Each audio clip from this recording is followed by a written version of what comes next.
Have you ever clicked on a YouTube video and seen clips like these? No chance. No more.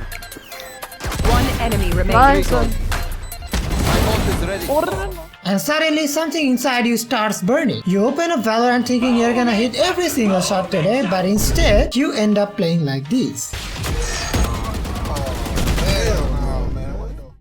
Yeah, I've been there, but it's all good because after watching this video, I promise you will start hitting shots like this. What a shot.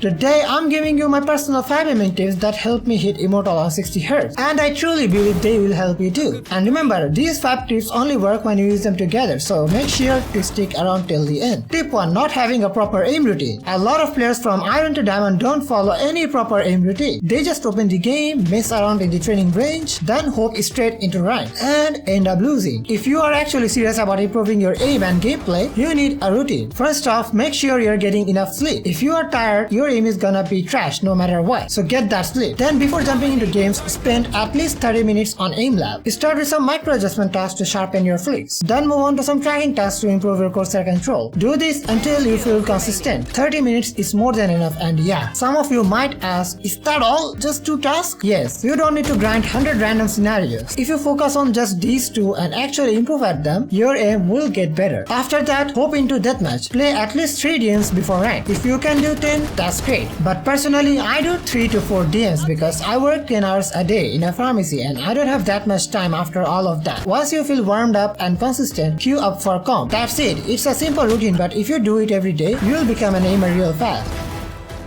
Tip 2. Not resetting your aim before peeking. This is one of the biggest mistakes in a game like Valorant where you get killed within milliseconds. Even players in high elo are peeking without resetting their aim. I have seen so many players peek when they are not even ready. Their mid-adjustment, their cursor is off and they just swing and die. For example, check out this clip. It's from one of my students. You can see when he peeked, his cursor wasn't even at the right spot. He was peeking and trying to fix his aim at the same time. That's why he missed and died. Now compare that to one of my clips. You'll notice I reset my aim consistently. Before I peek anything, I'm already aiming exactly where I need to. So if someone peeks into me, I only need a tiny micro adjustment to land the shot. So yeah, always reset your aim before you peek an angle. Doesn't matter if it's a jiggle, wide swing or just clearing corners. Have your cursor ready before you expose yourself. Tip 3. Bad cursor placement. Cursor placement is everything in Valorant. It's like 70% of your aim. For example, take a look at Fluorescent. She's one of the best players out there and in my opinion, the best aimer. Every time she gets a kill, her cursor is already at the head level. All she needs is a tiny macro adjustment to land the shot. Look at this clip. She picks an angle and her cursor is already near the enemy's head. Then just a small adjustment and it's a clean kill. Now if you watch any pro, you will notice the same thing. Sharp, clean cursor placement. Even in my own gameplay, most of my kills come from just having my cursor in the right spot before the fight even starts. So now the question is, how do you master cursor placement? Here's the game-changing secret. On almost every angle in Valorant, there's a line, box or some kind of reference on the wall. Use those to help you line up your cursor at the head height. That's the key. And here's another tip. Hold your cursor slightly wider. A lot of players get caught off guard by wide swings and end up whiffing. Holding your cursor just a bit wider gives you better coverage. And most players do swing wide, especially in deathmatch. Lastly, play more DM. It helps you understand angles better and trains your eyes to naturally place your cursor where it needs to be. Tip 4. Bad strafing or random movement. Let's say you have already got clean micro adjustments, solid cursor placements and you are holding good angles. But if you don't know how to move properly, dodge bullets or control your recoil while strafing, then you are still going to lose gunfight. Even in lower elo, you will just end up bot fragging every game. For example, in my own clips, you will see I literally dodge bullets by strafing and moving. That's why I survive way longer in gunfights than most players. Another example, look at someone like Preemie, a movement pro. Same story, he wins fights because he knows how to dodge bullets while staying accurate. Now I know it might look hard, but here's how it actually works. First, learn how to counter strafe. Let's say you're swinging an enemy to the left while holding A and you try to stop and shoot. Your bullets will be inaccurate unless you know how to counter strafe. If you watch my clips, you will see I stop instantly and my shots are super accurate even while I'm moving a lot. That's because I'm using counter strafing. Here's how to do it. If you are moving left holding A, quickly tap D to hard stop and shoot. If you are moving right holding D, tap A to stop instantly. This resets your movement and makes your first bullet insanely accurate. And yep, a ton of pros use this. It's super important if you want to win fights consistently. Second, learn to dodge bullets. Now let's talk about how to actually dodge bullets during fights. If the enemy is close, you need to move more often, use wide and unpredictable steps. It makes it way harder to track. And if the enemy is at long range, make smaller and tighter movements. Wide steps will ruin your accuracy and make you easier to punish. Why? If you are close, you are an easier target, so keep moving fast. And if you are at long range, accuracy matters more. So small steps makes you harder to hit and help you stay on target. Now how to practice it? Go to the training range, turn on strafing bots and just practice shooting while moving. Don't stress about landing every shot. Focus on movement and control. In that match, spend a few games not trying to top frag. Just practice dodging bullets and surviving using your movement. If you do this regularly, you will improve way faster than most players who stand still and spray. Tip 5. Bad angle holding. This one is very important because holding the right angle can literally win or lose you a gunfight. And a good angle means two things. You have backup or cover. So even if you wave, you can fall back and stay alive. Secondly, you are playing from an unexpected off angle, making it harder for enemies to pre-aim you. Take a look at this clip. I'm holding a sneaky off angle. All I have to do is stay patient. That's it. Now here's something most players don't know. You also need to understand how wide to hold your cursor based on the situation. For example, in this clip, I was holding a lurk at B side while my team was hitting A side. Since I was watching flank, I knew if someone came, they will come slowly because they are lurking. So I held that angle a little tighter, not expecting a wide swing. And boom, Gecko tried to lurk and I got the free kill. But if you're holding an aggressive angle, like in a deathmatch or in a 1 vs 5 situation, most players will wide swing you. So in those cases, you need to hold a bit wider. That way, your cursor is already in the right spot before you shoot. Now how to practice it? Play deathmatch to train this. Practice holding different angles and adjusting your cursor based on how players swing. Once you understand angles and how to hold them properly, your aim will start look crispy. And yeah, that's pretty much you need to understand to develop pro level aim. Just follow these tips and watch how much you improve day by day. By the way, we're really close to 1K subs. So if you learned something new from this video or even just had a good time watching it, please consider subscribing. Every single sub means a lot to me. I have been on YouTube for almost a decade and now I'm finally about to hit 1K subs. Also, I upload videos like this very often, so feel free to check out my YouTube channel for more tips, guides and gameplay. Alright, that's it. Goodbye and I'll see you in the next video.